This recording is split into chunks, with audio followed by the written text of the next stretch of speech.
Good evening. My name is Ryan Murph. I'm the interim superintendent. Thank you for attending tonight. Just ask that you please join us in a moment of silence for the heartbreaking and tragic death of our 3 students, or anyone else that's in the audience that's lost a loved one as a result of fentanyl.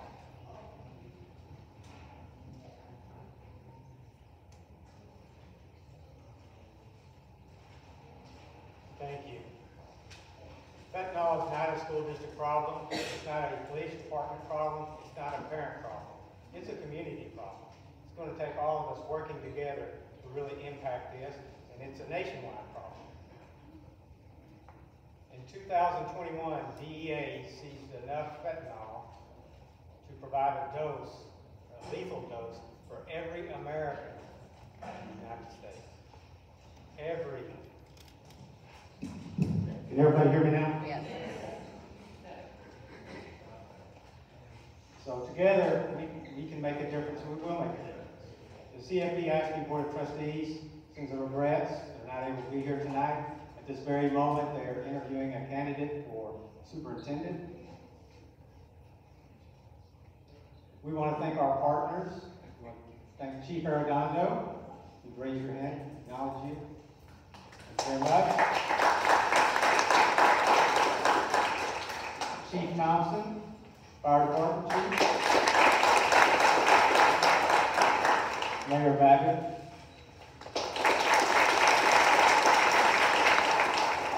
And you know he's here, Rex Redden.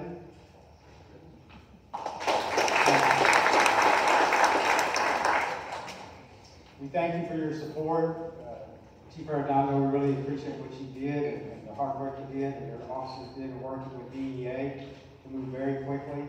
Outstanding job to get the 2 drug dealers out of our community and off our streets. Please give him a round of applause.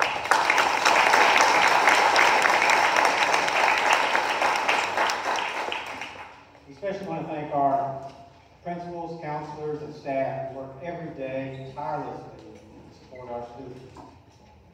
Would you please give them a round of applause.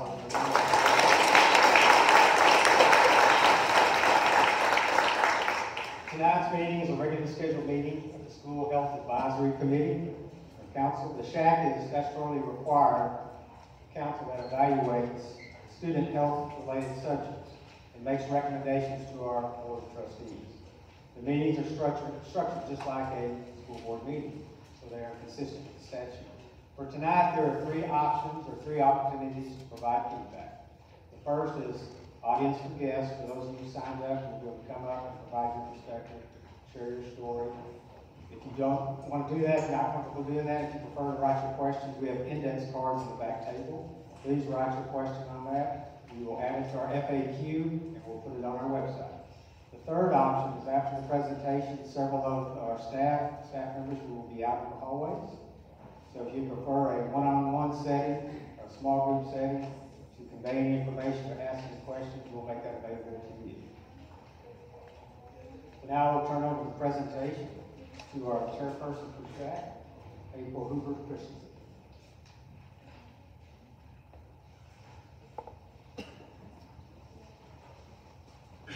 Good evening. At this time, I call the SHAC meeting to order at 7:09 with a quorum met. A quorum is 5 of the appointed SHAC members, and our appointed SHAC members are Ms. Kathy Rojas, who's also co-chair, Richard Bradley Kennedy, me, April Hoover Christensen, Maria Reese, Caleb Lozier, Lacey Tomek, Pooja Saha, Ashtamita Gupta, Alex Sakal, Catherine Harden, Gwen Perkins, Victoria Whitley, Dee Canada, Sandra Lieck, Kristen Hess, Renee Putter, Jonathan Wilk, Linda Villamarte, Veronica Morales. Sorry guys, I had lost my voice last week.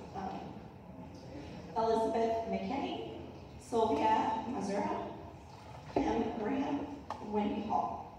Again, I am April Cooper Christensen. I am the SHAC chair presiding over today's meeting.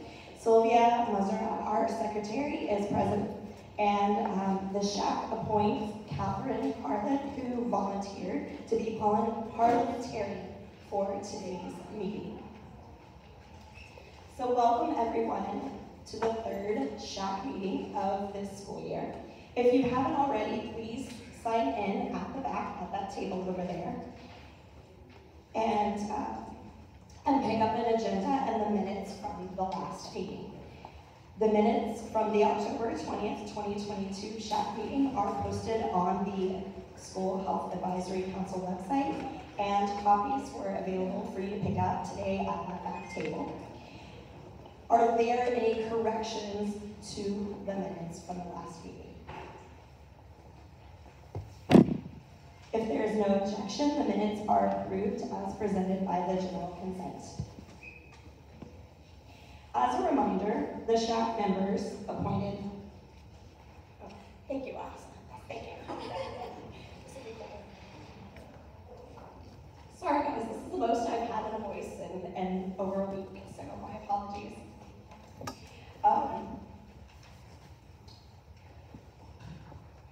As a reminder, the SHAC members appointed by the CFBISD School Board Trustees are the only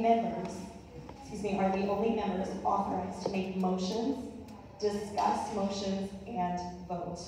Other people in the audience are considered visitors. Visitors, you may ask questions during the program presentation. Visitors can address specifically the SHAC with comments or concerns during the audience for guests. Please fill out the form if you wish to speak during the audience for guests and turn it into Sylvia Mazura, our secretary. Sylvia, if you'll raise, thank you. That is her over there.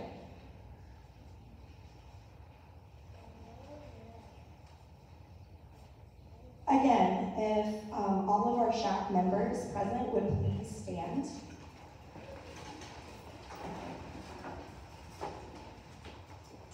Thank you.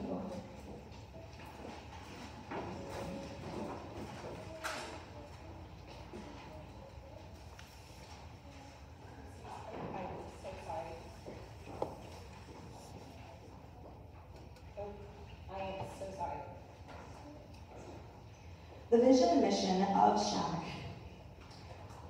We envision a future where healthy lifestyles, knowledge, and practices are integrated throughout the community for students and their families to achieve their highest potential success. Our mission is to promote healthy lifestyle choices and to create a climate of wellness for all staff, children, and their families in the CFBISD community.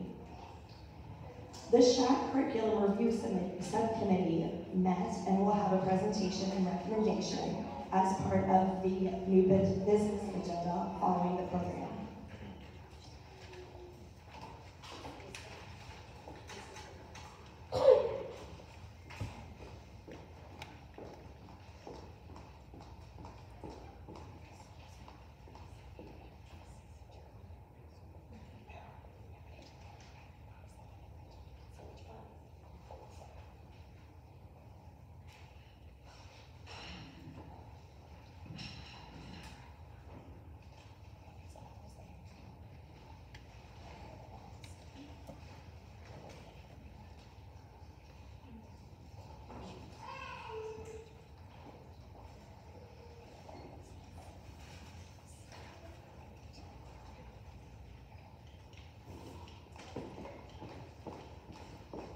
Sorry, there was a change in the script.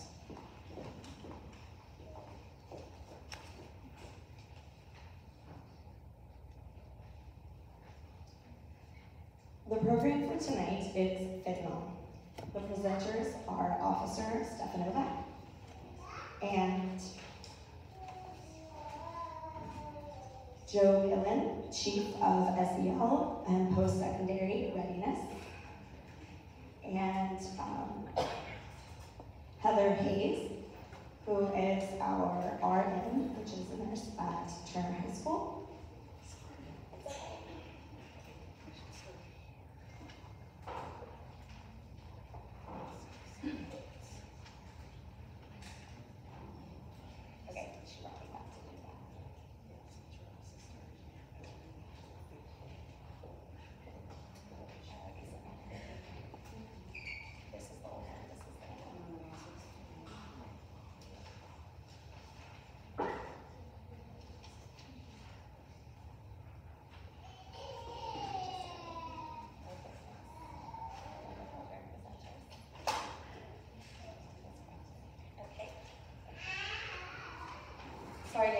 have a lot of people working together to make tonight happen.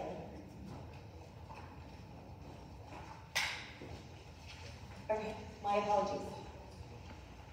A moment about SHAC meetings. According to our bylaws, Article 3, Section 2, open meetings, all regular meetings of a full SHAC shall be open to the public, and the public shall have reasonable opportunity to provide commitment.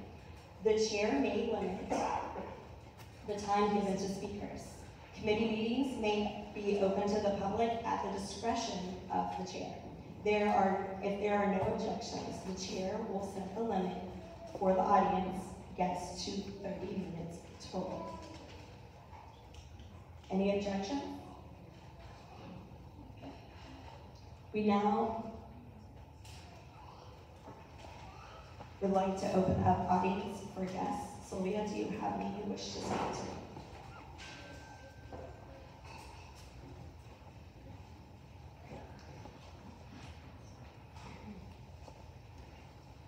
We would first like to invite Debbie Peterson to come and speak. And that mic right there is good.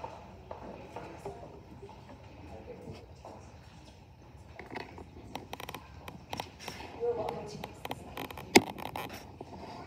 Hi, my name is Debbie Peterson. I reside at 2226 Arbor Creek Drive in Carrollton, 75010. My son, Matthew Harvey, he graduated from Newman Smith in 2010, was an honor student, very brilliant, went on to get his bachelor's and master's at UNT. Matt had a love of music. He has a YouTube channel where he plays his guitar and sings the songs he wrote himself. Loves Harry Potter, loves movies of all kinds, books of all kinds. And Matt sometimes liked to experiment a little bit. The first time was a cousin that gave him opioids at his high school graduation. These are things I didn't know about until after he passed. And he had his memoirs in his phone because he wanted to be a writer someday. In January of 2022, Matt bought what he thought was an oxyfil. Instead, it was fentanyl, pure fentanyl. Matthew passed within 1 minute of taking half of a pill. Matt did not deserve that, none of our kids do. And so I am trying to spread awareness, especially in my school district and nationwide, to let parents know that we have to talk and not stop talking to our kids, our neighbors, our friends. These pills are being made to look exactly like what you would get from a doctor. And so the kids are taking it, and even adults, my son was 30, are taking it thinking they are taking an Adderall, thinking they are taking a Xanax, thinking they are taking an Oxy. A pill that would not kill them, should not kill them.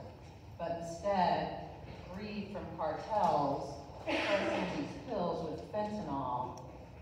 6 out of every 10 pills on the street have a lethal amount of fentanyl in them now. And so our kids are being deceived, they're being poisoned, they're being murdered. We are slowly raising awareness to make sure that drug-induced homicide laws get passed so that we can charge these people with murder, because that is what it is. They're murdering our children. And we just want to bring awareness to the parents. Please talk to your children. Don't stop talking to them. Take pictures of our signs and show it to them so that they know one pill can't kill. It is that serious today. And I just want to thank you for letting me speak.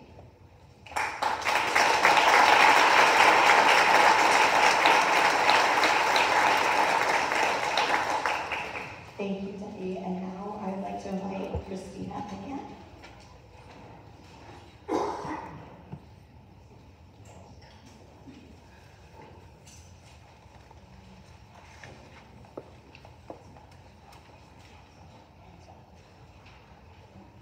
Hi, my name is Christina Pena. This is my daughter, Angelina Rogers. She's forever 21.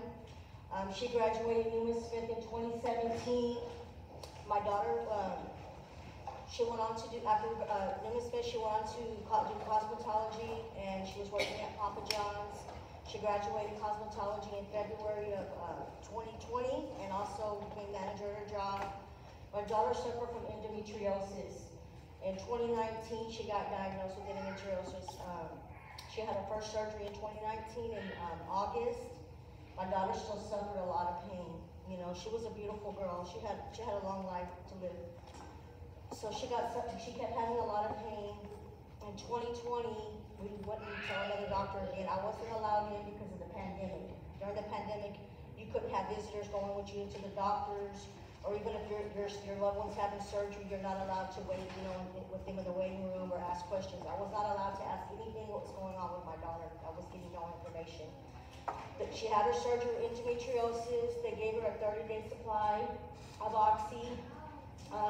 She took them off and on, you know, when she would take them, she would not take, you know, she would usually do them in half. And her medicine ran out, and an ex-friend of the family, a lady, told her, you know, she had Oxys, and she gave one to my daughter.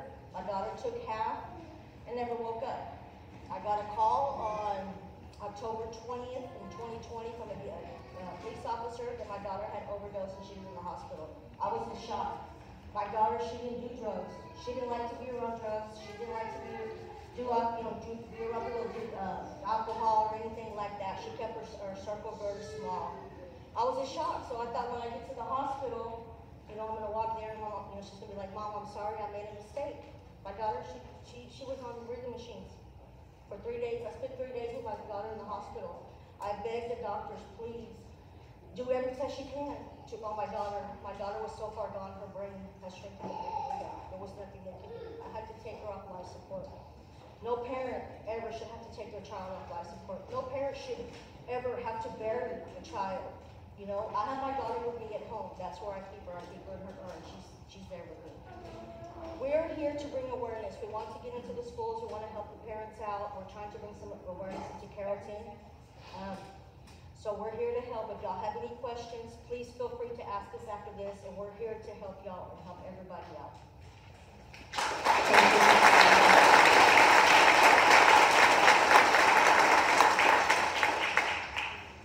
Christina, is it Ballard? Barbie. Barbie, I'm sorry.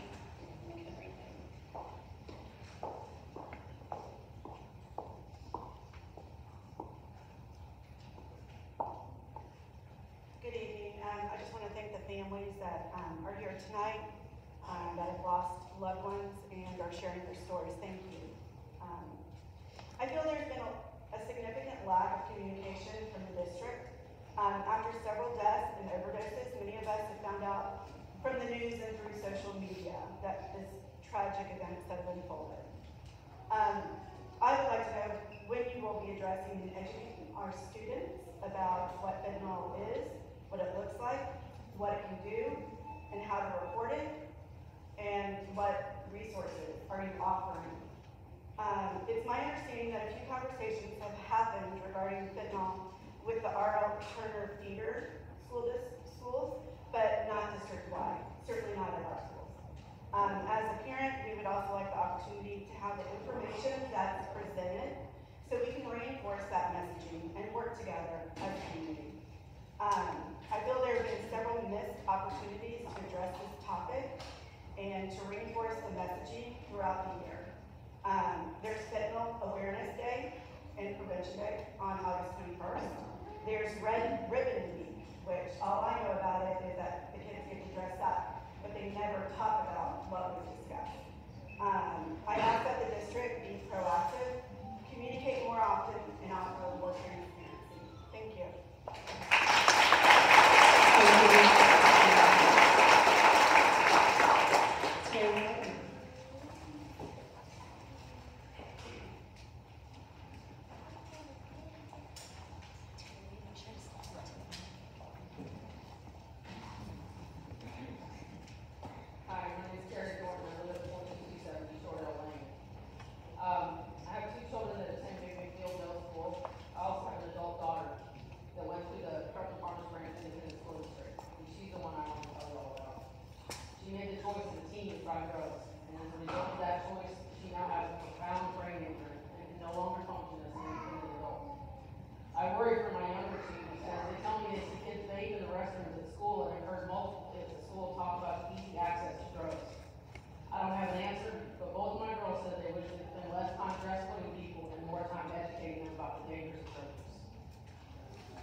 Viber, I don't know.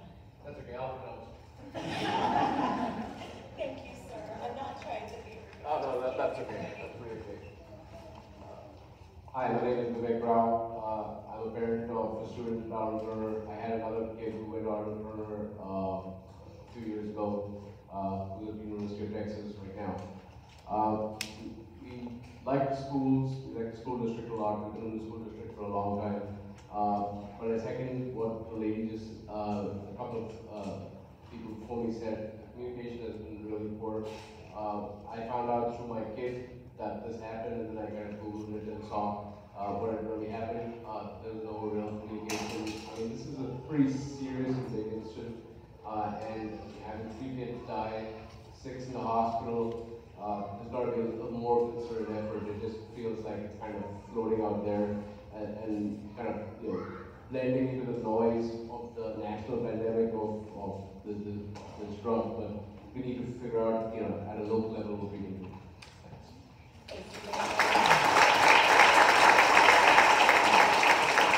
Lori Spencer.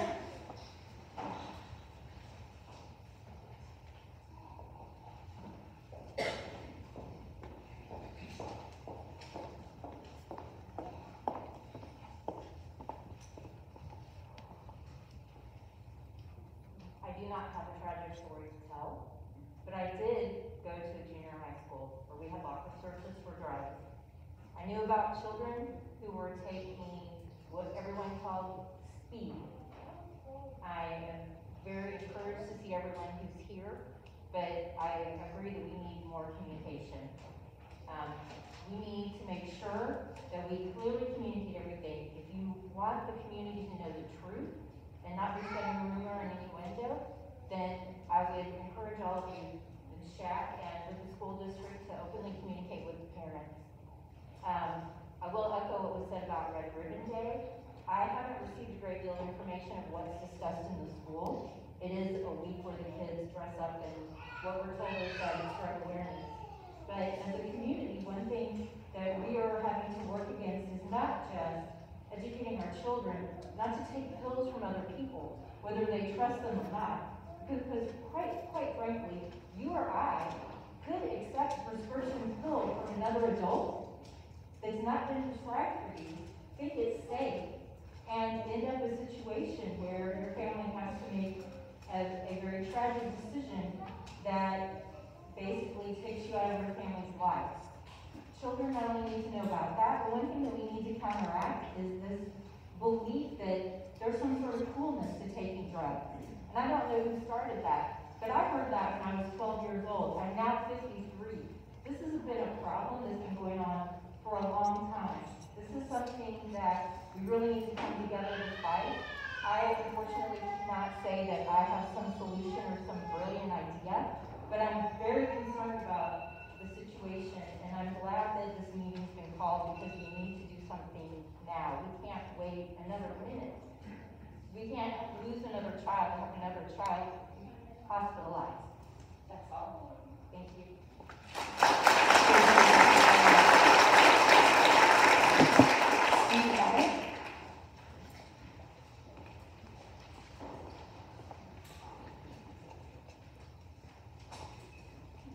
Thank you all for being here today. As mayor of Carrollton, I am just here as part of a community member just like you.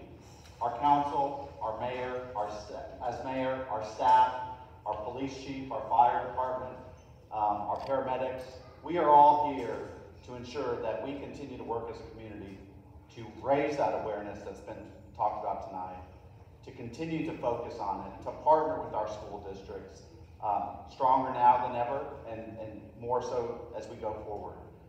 We are committed to continue to raise awareness as a community, because this is not just our school district's issue. This is an issue that's pervasive in our community and virtually all communities across the country and in the world for that matter. So as mayor, I'm just here to tell you tonight that first off, I appreciate the continued partnership that CFB, that LISD, that DISD, and the city of Carrollton have regarding our enforcement actions. Enforcement is one thing. That means something's already happened. We need to get on the front end of it, and as a city, we're going to plug in and make sure that as a city, we expand our partnership through SHAC, through our SHAC members, through our school districts, and continue to keep this front and center. We cannot forget these lives that were recently lost, or the lives that were lost not so recently. Because every time a new life is lost, it just opens up that pain that those parents who lost it a year ago, 2 years ago has. And so we recognize that this is not just one person's fault. This is a community that needs to come together and work together. And I am committed as mayor and our council as well to make sure we do our part. And I know as parents, as community members, you will meet us there, and I know that our school district will. So we'll continue to do our part. More to come on this. Thank you.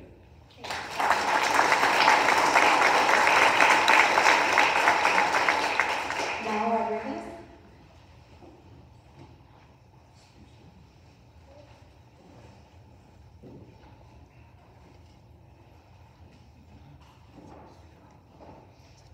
Thank you for having me. Hello, my name is Mr. Rodriguez. The purpose of me being here tonight is to, frankly, I'm a little lost what exactly is going on as a parent, with the community, with the schools. So for the, number one, I wanted to offer help in any capacity, if I could be of any help with anything that you might need. To parents out there that have students that are attending either middle school, high school, get your kids' passcodes to the phone. Look at what media, what they're looking at. Get to know what they're doing. I think that if we get into more of details, you get an idea of what to look for. But you must have the passcodes to every social media. It's our job to get to know your kiddos. And I'll speak from experience because I have a 25-year-old that started this path. And to me as a parent, I never thought, oh, my kid he's the greatest. He's my baby, he's my everything. But when reality really kicked in there and I found out the truth, and I put the smile to my son and put the evidence. And me as a parent, I was in denial because I just could not accept what was going on. So as a parent, I urge you to maybe take a look at your kids' phones, your kids' circle, and do your part. And also, as far as the school is concerned, Turner, I would like more transparency as going forward. Because I hear that some of these kids are trying to get help, but they don't know how to get the help that they need. They get mocked. It's hard being a teenager nowadays, and it's always been that way. And if you're a parent now with a kid in high school, maybe junior high, it's very difficult to get a word or two out of that kiddo. So it's our job to try to get to know them better. It is a very hard battle to fight, so to speak. But as I mentioned, I'm here to offer my help, to see if I can be of any kind of help. And for that, I'm very grateful. Thank you.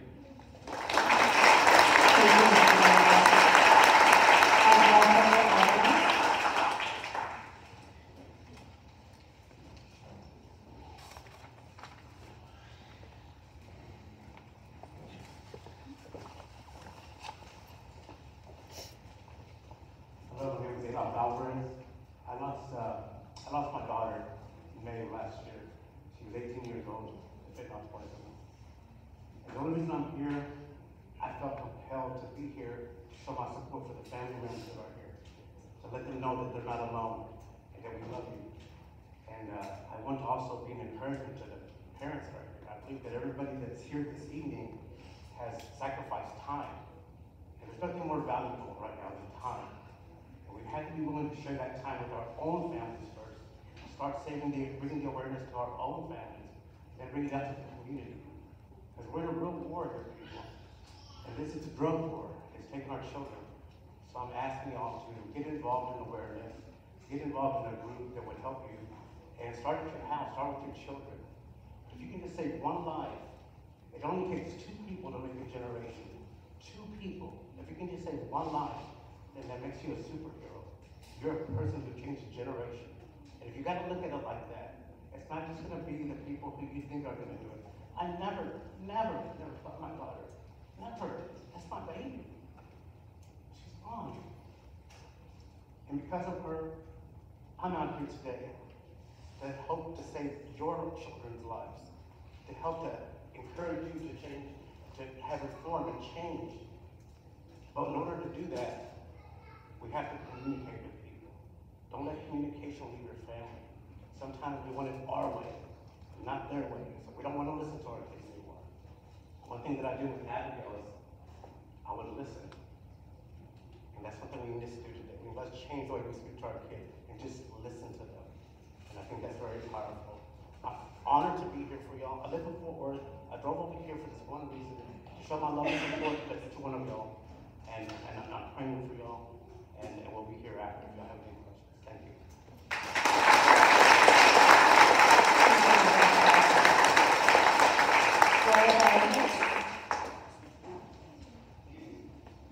Everybody's speaking everything that's on my mind, so yeah, I appreciate that. Thank you. I would like to note that, in case y'all didn't hear her, she said everyone spoke what she had on her mind and thanked us.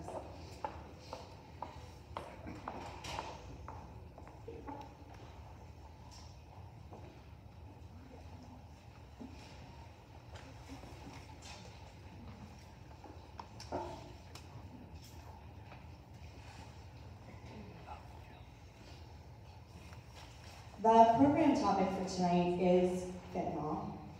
Presenters are Officer Stefanovic and Joe Gillen, Chief of SEL and Post-Secondary Readiness. Oh, sorry. They were talking about a mic issue. I'm sorry. Heather Hayes, the RN, which is a nurse at Turner High School. Sandra, Lieck, CFB Director of Health Services. So, would y'all like to come up for the presentation?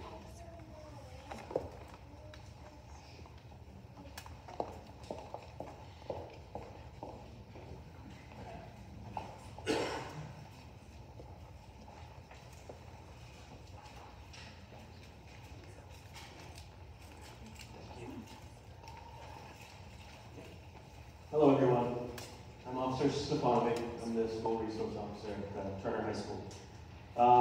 For those of you who don't know what an SRO does, I do 3 things really. I'm a mentor to the kiddos, I educate law enforcement, I educate them on law enforcement happenings, what's against the law, what isn't, and then I'm also a teacher. And I was a teacher before I was a police officer, so this is very, very close to my heart. I love your kiddos. I love them dearly. This is a nationwide problem, but today it's our problem, and that's important. And I want you to remember that as you're communicating with each other tonight, now, after a week from now.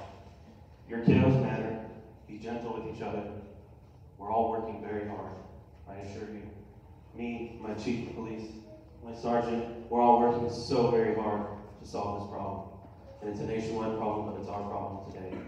And we acknowledge that, and we're doing everything we can to solve the problem. I'm here to give you a little bit of information, okay? In July of last year was our first citywide incident that we were aware of. And we knew then that there was a problem, and we started working toward addressing it, okay? It didn't enter the schools until October 2022, and CFBISD acted very quickly.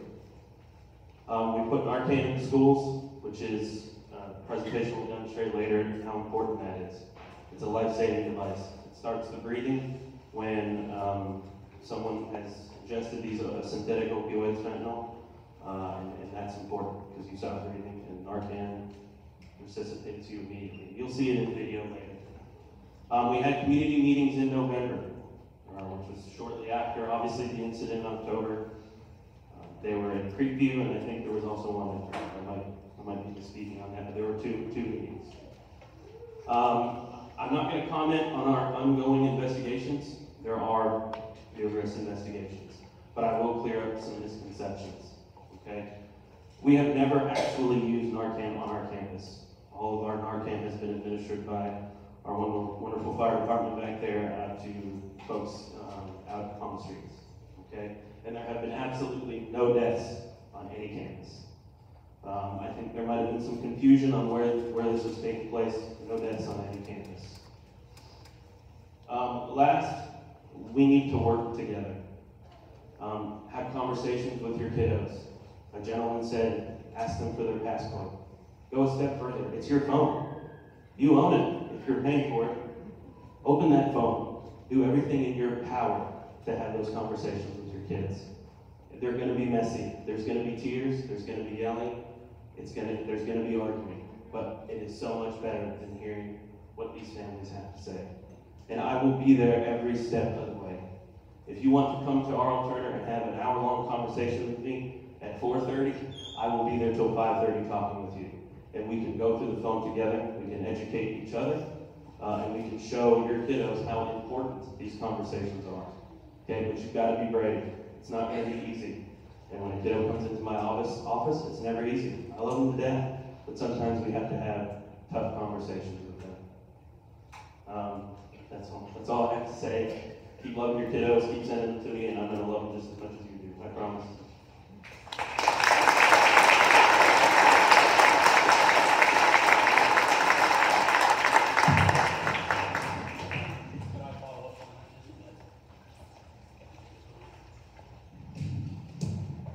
Good evening, everyone. My name is Robert Arredondo. I'm your police chief. And I'm really impressed, I've only been here a short time, but I'm really impressed with our SROs and our police department. But I want you to know one thing.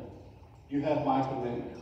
You have the police department's commitment to do what it takes to take care of this and to rid our community of this poison. You have my word. You have my commitment. That is why I've been here a short time. We've moved very quickly with what we've done.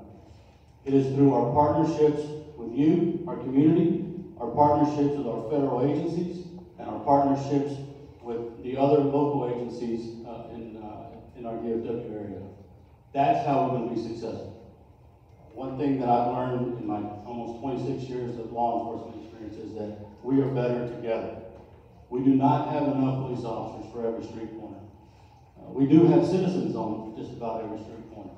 So we cannot be successful without you. We cannot be successful without our partnerships. I have 100% support from our mayor, our city council members, our city management. Guys, we can do this together. It's a tough time, and I promise you, I would much rather come here and introduce myself under better circumstances. It's serious. But we can do this, and we can do this together. You heard Officer Stefanovic speak. He loves your children. I love your children. This is why we do this job. It's a hard job. It's a satisfying job. But we can't do it alone. So I wanted to just stand up here today and tell you, you have my word, and you have my commitment. And I mean it when I tell you, our mayor and council, our city management, supports me, supports the police department, and they have given me the backing I need to move forward to rid our great community of this poison. So please, if I can do anything, please let me know.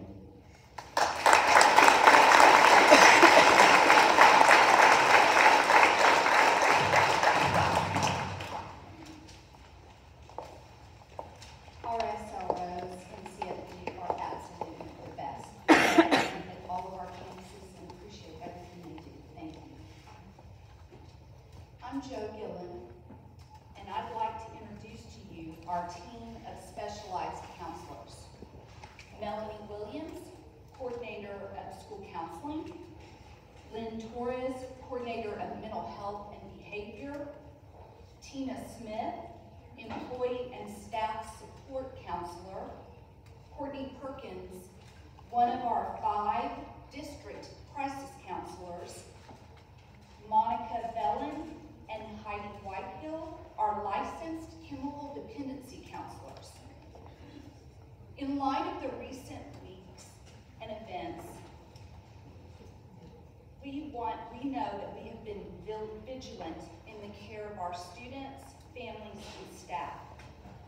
In the next several slides, we will share with you what is being presented throughout the school year to our 6th through 12th grade students at all secondary campuses regarding drug use and specifically the dangers of fentanyl.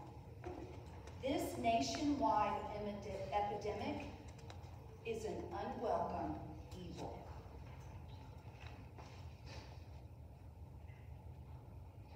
So, what is fentanyl? It is a synthetic opioid, and it was designed to manage pain. According to the CDC, fentanyl is approximately 100 times more potent than morphine and 50 times more potent than heroin. There are 2 forms of fentanyl: pharmaceutical and counterfeit. The first is produced by a pharmaceutical company and prescribed by a physician in very small amounts. Counterfeit fentanyl is produced illegally without regulation. In our presentation to students, we tell them, when you make a choice to use a drug not prescribed to you, you don't know what you are ingesting. You have no idea what it is.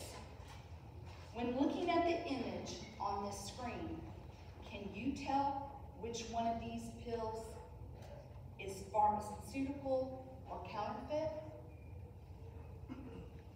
If you cannot see, taste, or smell the difference, how would you know which one of these could be laced with a deadly amount of fentanyl?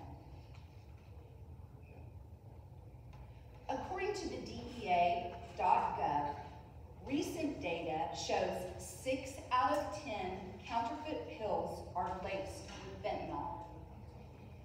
This is Russian roulette for our children. According to research provided by Narcan, approximately every 8 minutes, a person dies from an opioid overdose in the U.S. A majority of these deaths are accidental. During our presentations to students, we explain that a lethal amount is similar to just a few grains of salt, as you can see on the slide. Our students are very surprised to learn that a small amount of fentanyl is deadly. According to sources such as the National Institute of Drug Abuse and the DEA, the effects of fentanyl can be vast. A person can experience nausea, sudden weight loss, decreased appetite, and confusion, just to name a few. We share this information with students to show the strong negative side effects, emphasizing the physical discomfort and the damage to the brain. As the effects of fentanyl wear off, a user can experience symptoms of withdrawal. These might include mood changes, agitation, pain in the body, and sleeplessness, to name a few. It can be uncomfortable and last for days. In order to avoid these symptoms, oftentimes a person will take the drug again, which can start the cycle of addiction. This is an unwelcome evil. One pill can kill. Thank you.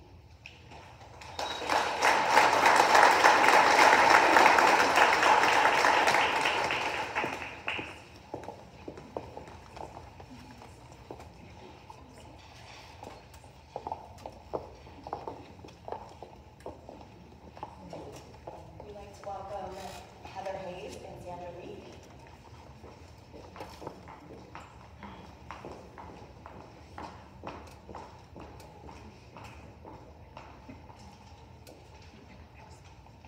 Good evening. We're going to start with a short video.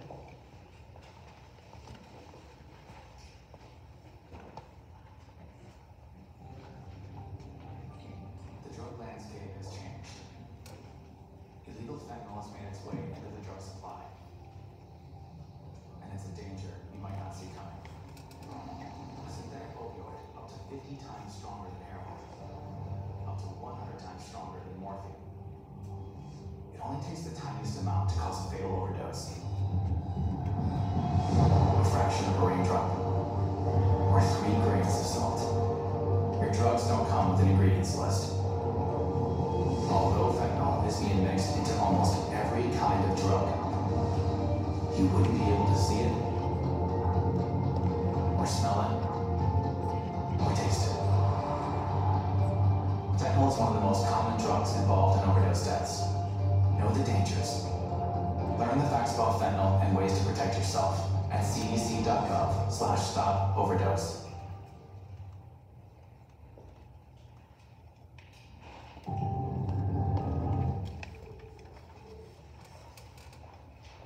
Good evening. Thank you for the opportunity to share with you today. My name is Heather Hayes, and I am a nurse at Turner High School. This is my 18th year at Turner High School. And so I just think it's important as parents that you have some tangible things that you can look for in your children. If you're thinking that your child may be struggling with this, or you are just concerned, there are things you can look for, tangible things you can look for. So when a student comes into the clinic, usually if they are under the influence of fentanyl, they present with certain symptoms, and so that's what I want to share with you. Oftentimes they have nausea, vomiting, they are very sweaty. Oftentimes their vital signs, their blood pressure and their pulse do not show a big abnormality. And then their speech can be slurred, they can be drowsy with droopy eyelids, and a lot of times they're itching all over, they're scratching themselves. And so, but the telltale sign that an opioid is in their system is their pupils. So when a student comes in and they're nauseated or they have vomited, that's the first thing I'm looking for. Even if they have a stomach bug, I'm looking at their pupils. And their pupils will be pinpoint. They are so tiny and they do not react to light. So if I shine a flashlight in their eye like I do for a regular substance assessment to assess their eyes, their pupils don't move, they don't react to the light. So if your student has slurred speech, if they're drowsy, if they don't look right, look at their pupils. That's something you can look for. Another thing is I know this has already been said, but you have to talk to your kids about this. You have to talk to your kids about everything. But right now, this is the demon we're dealing with, and you have to talk to your kids. The students at Turner know that if they come into the clinic, they're likely going to have to hear about fentanyl. And I have some students, we have hungry students sometimes that come for a snack. And when they come, they can have a snack, but they have to sit and listen to me tell them about fentanyl and what it's doing to our kids. And I've become very passionate about this, and it keeps me awake at night worried about students. I have a junior at Creekview, myself, and my son, and you know, drug use this can happen to anyone, addiction, and so I worry about him, even though he doesn't do drugs, he's not, but I talk to him about it all the time. And Creekview has already had the counselors have already come and done the drug presentation for them. And so he came home and he told me all about it, and it was unbelievable to him. He was like, Mom, really 2 milligrams of fentanyl is deadly? Really, that amount on the pencil is deadly? So the counselors are doing a great job really educating our kids about this. And the one at Turner is coming, I think, in sometime this month. So this is a bulletin board that I have created that's right outside my clinic.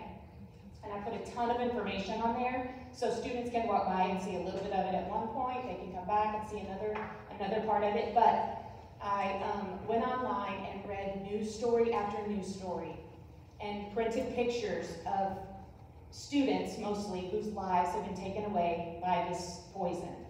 And so those are all faces that our kids walk by and see every time they walk by in A hall at our school. So then there's one more thing I want to tell you about. We often have parents come to us and ask where they can take their students to have them drug tested.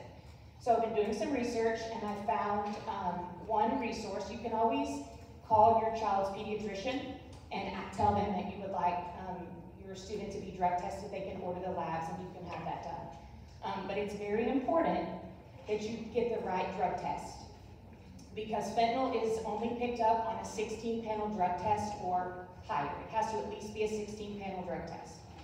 And so you can also take your students to standalone drug testing facilities. And today, I actually found out about a resource. I called and talked to this very kind man at Fastest Labs in Addison. And he said this is his passion. It's the reason he opened his own drug testing facility. And it's on Beltline Road. If you want to take a picture of this slide, it has all the information that you would need. But he said he would do a special for our students, CFBISD students, as long as they have their student ID. They will do a 17-panel drug test, so it tests for 17 different drugs. And it's a urine test, and the results are instant, so you get them while you're still there. And it is $45. So it's a lot of money still, but we have parents that take their children to the emergency room to have them tested. So this is a great alternative to that, much less money than that.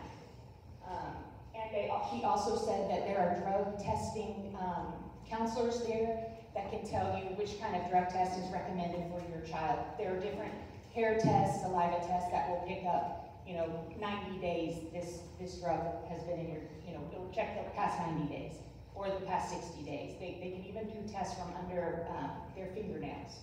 So he had a lot of information, and I just wanted to share that with you. I have parents ask me about that a lot. And another thing too, like I said, I'm very passionate about this, and I'll be happy to talk to any parent that has a student at R.L. Turner or any school. You can just call the main number for Turner and ask to speak with me, and I'll be happy to answer your questions or give you any information that I have about this. Thank you for your time.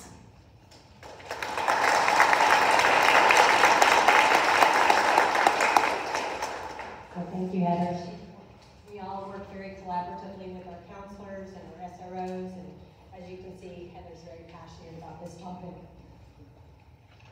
So I would like to tell you a little bit about our Narcan program. We did implement Narcan on our campuses after the initial event that occurred in October, and so we have naloxone on all of our campuses.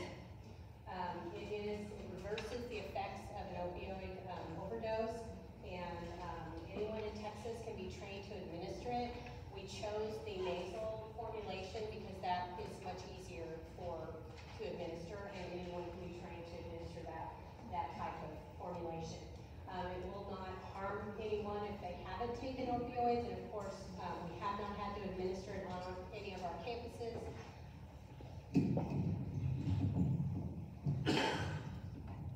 Sorry about that. Can you hear me now? Yes. We have not had to administer it on any of our campuses, but we do have it available and at every campus. And that's another picture of it. This is the little information that we use when we're training staff on how to administer naloxone.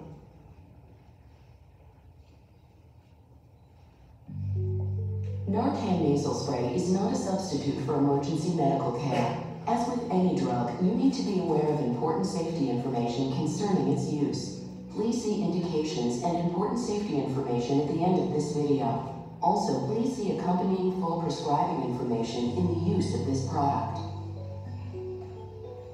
Narcan nasal spray is an emergency treatment for a known or suspected opioid overdose.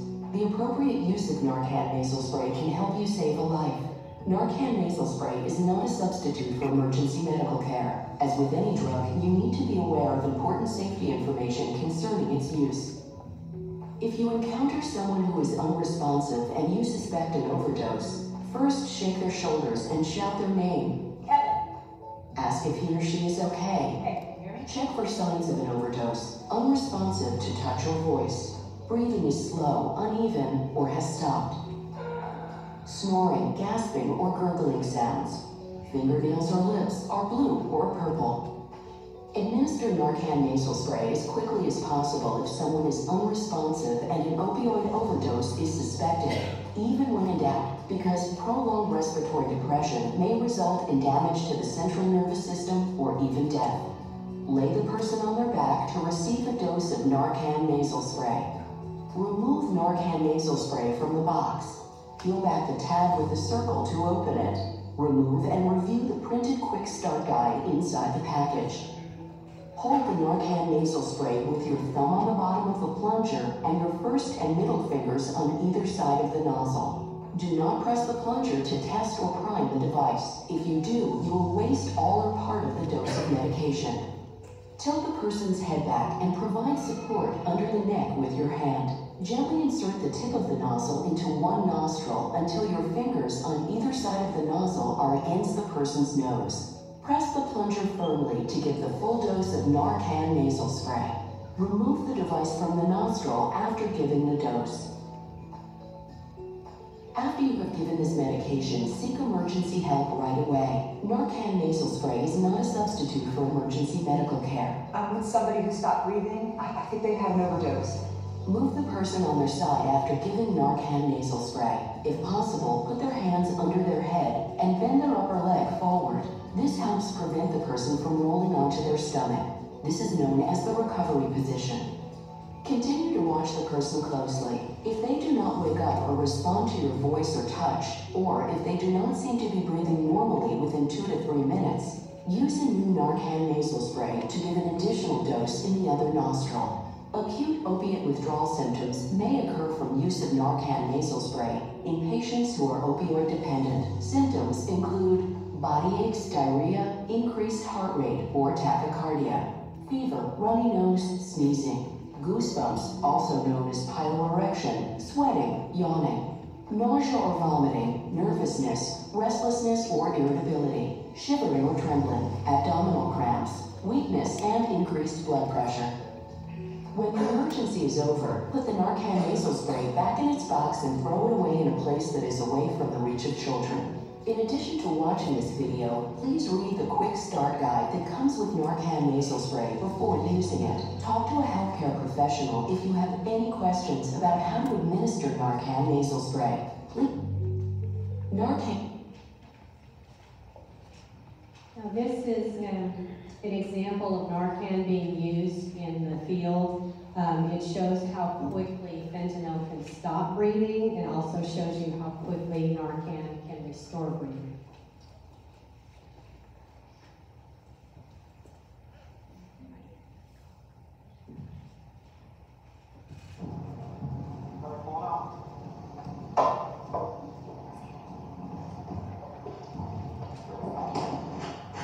Get all around. Get all around.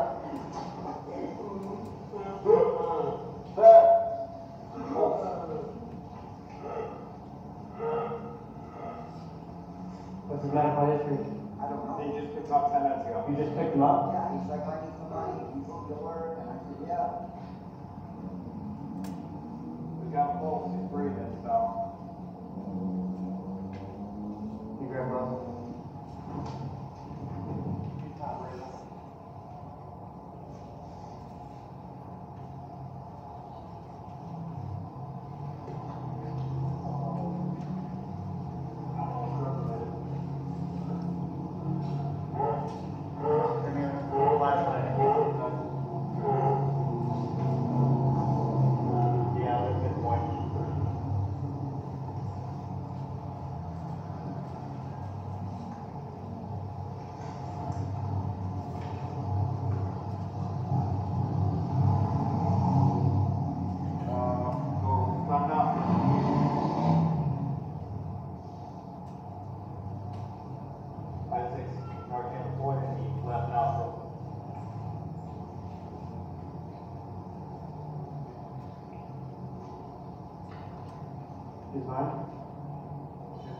Mike? No, your school wants Mike? 14, 15? They might get it before the done. Go ahead, put it on. There you go.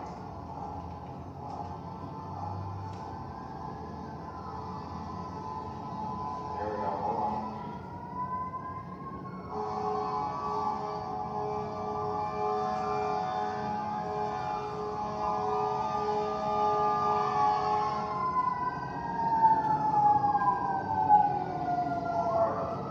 All right, pick it up.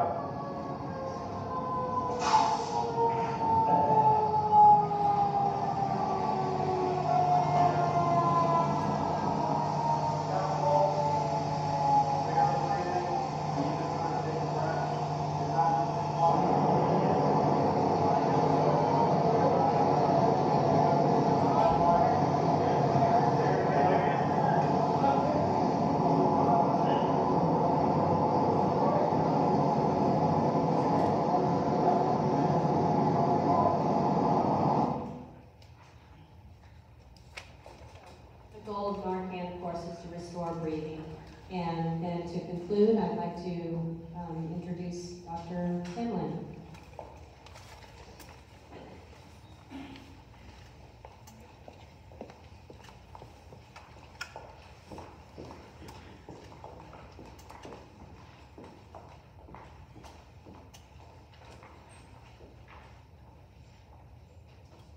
Before I really get started, I really want to take the opportunity to say, one, I've been in this district for 29 years, and this is my district.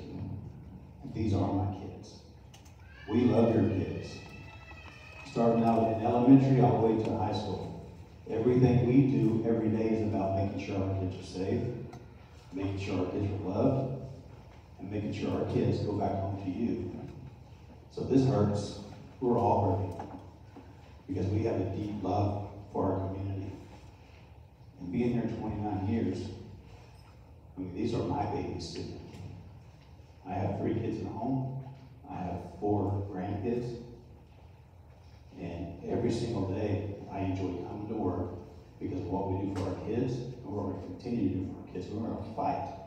We're going to get rid of this nonsense. We're going to continue with our incredible relationship with the city, our law enforcement officers, the teachers in the classroom, the administration. We're going to do everything we can to get rid of this nonsense. But I want to share a few things that we're doing every day. We do have 2 chemical dependency counselors that provide drug education for our students and support our students in need. We have already conducted 2 parent drug awareness presentations. We did one during the week. We've done one on the weekend. We want to make sure we do it when we know parents can come. We're going to continue to schedule these parent drug awareness opportunities in the future. We have a long-standing relationship with Safety Net. Safety Net is a drug prevention program that facilitates small group sessions with our students that have been referred by our counselors. We also have a relationship with InterQuest Canines. That allows us an opportunity to bring canines onto our campuses to do random searches. We're doing that. The district has also been in the process of providing drug awareness presentations for all of our students from 5th grade to 12th grade. Every student. We actually started that in October. We do have our informational posters, including the One Pill Can Kill, that we have distributed to all campuses. The expectation is those posters will be in the hallways as well as in every restroom. We, like we said several times tonight, we have Narcan available at every single campus that we have. And when we first got information that we had a death within the community, we reached out to Mr. Marsh, we reached out to our nurse, Ms. Lieck, and within weeks, we had Narcan at every facility. And we have other districts, some of our surrounding districts are asking us, how did y'all get that so fast? But it's because of our administration, we went quickly, and we actually have it for every campus, for every facility. All of our administrators at the campuses and nurses are trained to administer Narcan. We have, as you can see on the screen, anonymous alerts. Anonymous alerts is a system that we've used for several years, and it has proven to be very effective. Students have used this app to share information about their peers that may be struggling emotionally, possibly victims of bullying, involved in possible drug use, and many other reasons. So we would encourage you to download the app, the Anonymous Alert app. You can get it from the App Store, Google Store, Chrome Store. You can go to our website, www.cfbisd.edu, and you can actually use the Anonymous Alert button on the top right-hand corner, and you can actually put in the information. Any information that you feel that we at the campus level need to help provide a service and protect our kids and our families.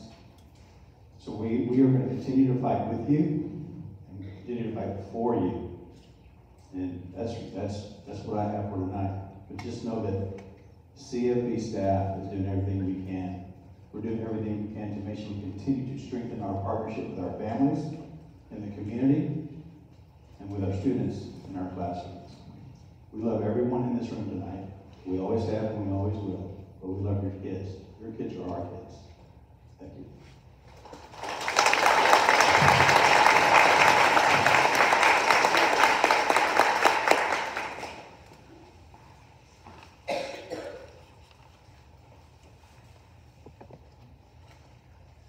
We would like to thank everybody who came to speak tonight and share and inform us. Are there any questions from the School Health Advisory Council members?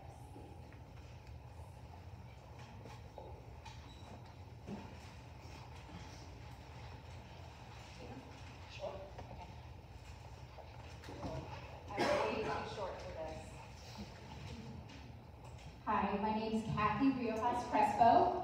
I am a mom to a 4th grader at an elementary school here in the district. I serve on the Student Health Advisory Committee as a community member and a parent. I'm a former school counselor and currently a licensed mental health professional that serves the Carrollton community. And I wanted to ask our district leadership and some district people that presented on the fentanyl presentation tonight a couple of questions that seem to echo maybe some of the concerns from the members of the community who spoke earlier and address maybe something that, our mayor, Steve Babick, also mentioned, and that was the preventative piece of this, or district doing, shared with us some of the reactive pieces. So I think, I don't know who's gonna answer this question, maybe a couple of people, but I think, the biggest question that I have is that when we're having conversations about drugs, we're not just having conversations about drugs, right? My formal training tells me that sometimes we're also having conversations about trauma, or we're having conversations about depression, or we're having conversations about anxiety, or the inability to cope with some really heavy things happening in our world. And so maybe sometimes when we're talking about substance abuse or addiction, what we really are talking about is mental health. And a concern that I've had, and a thing that I've addressed many times, even when I was a school counselor in this district, was at the secondary level, which is junior high and high school. Sometimes school counselors don't just get to be school counselors. There are a lot of responsibilities sometimes on a school counselor's plate. Sometimes they are, testing administrators. And at a high school level, and even at a middle school level, you can imagine how much time and effort that takes. Sometimes they are responsible for watching your kids in the cafeteria, because we need people to watch our kids and supervise them while they're eating in a kind of an unstructured setting. Sometimes they are also, in charge of creating a master schedule. And at a middle school and a high school campus, you can imagine how much time that takes away from their ability to be a counselor. And so I guess one of the questions that I have, and I've had for a while, is what can the district do, or what are we looking at to ensure that, not just because of the recent cases with fentanyl, but even before then, right, in a world when we were coming out of a pandemic, and even before then, when we just were, I think all in agreement that mental health is a health concern. What can we be doing to ensure that our counselors at every level, at every campus, have the ability to be counselors, and some of those administrative duties can just be delegated to someone else? I guess that's my first question.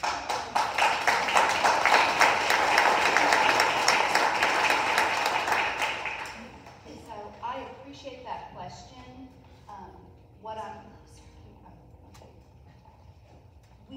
I'm going to have Melanie Williams from our school counseling department talk about the 80-20 rule, because we've been working over the last 18 months to put this in place so that our counselors are not in the school cafeterias monitoring the lunch. They're not doing hall duty.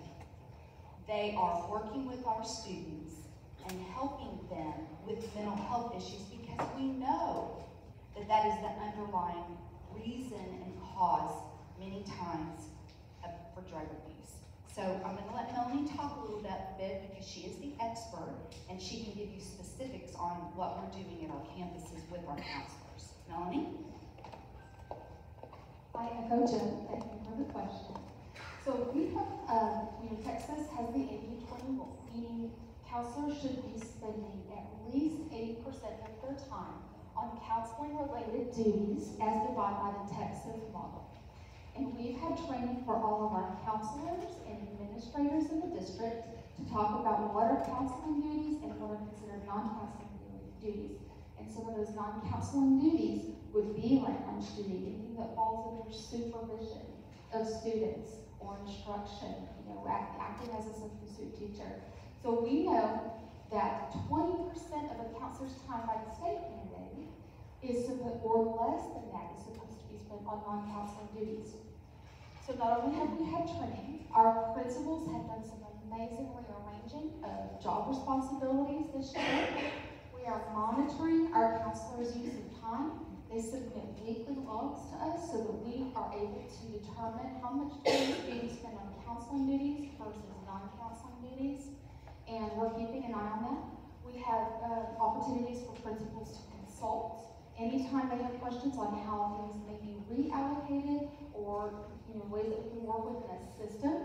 And the counseling department is working with district leadership and different departments to look at all of our roles on campuses to see what we can do to support the counselor's role in working with students.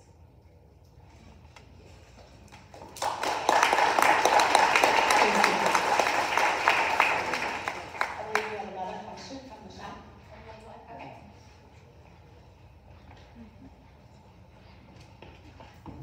Thank you guys for that answer.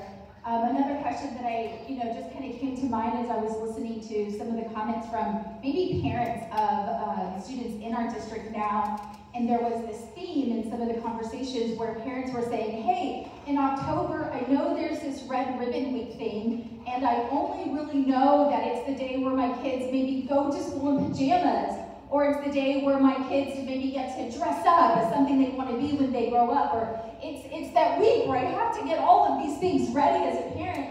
And I'm curious if the district can maybe address to our community members, like, what is the expectation in the schools for Red Ribbon Week, right? We know that's a week designated in October specifically for drug education and prevention. And what happens, in November, in January, in February, and how many times are we having these conversations?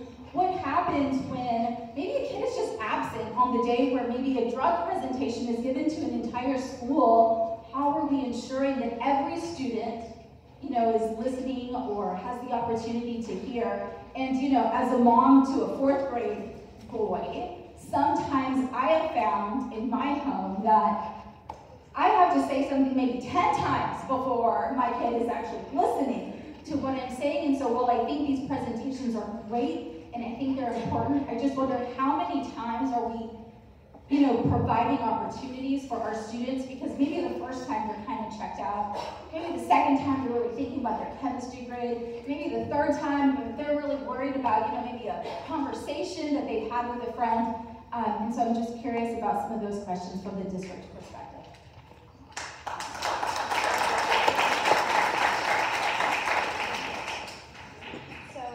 far as National Red Ribbon Week, that is a national initiative, so we do that in the district.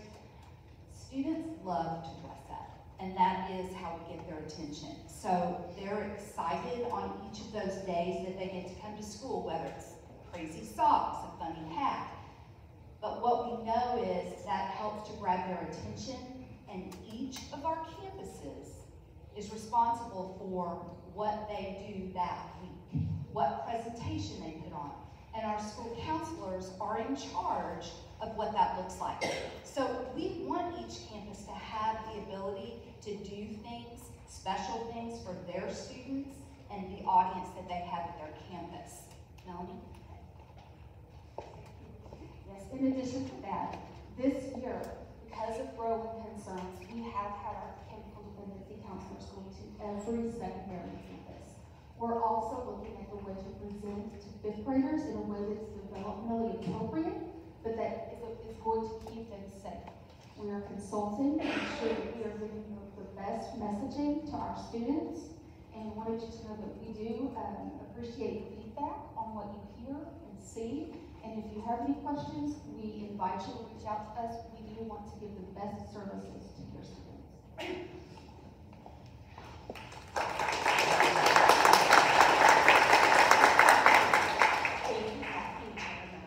Are there any other questions from our SHAC members?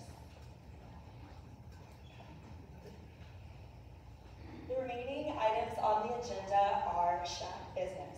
Visitors are welcome to stay, but as previously mentioned, will not be able to ask questions, nor can they make motions, discuss, or vote, similar to the process used by the school board.